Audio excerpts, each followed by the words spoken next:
Welcome to Luca and Miguel. Enjoy the video. In this video, I will explain how to play Valorant on PC with a controller.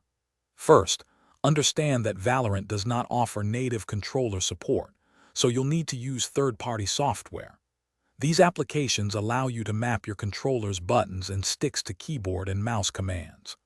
Popular choices for this include Rewast, DS4 Windows, or even Steam's built-in controller configuration. Once your software is ready, connect your controller to your PC, either via USB or Bluetooth.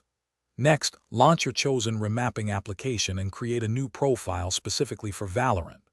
Within this profile, you will assign keyboard keys like W, A, S, D for movement, and mouse clicks for shooting to your controller's buttons and analog sticks. Take your time to customize this layout for comfort. After mapping your controls, launch Valorant and head into the settings. You'll need to adjust your in-game sensitivity to find a comfortable aiming speed that complements your controller input. If your controller supports it, explore enabling gyro aiming for finer adjustments, as this can significantly improve precision.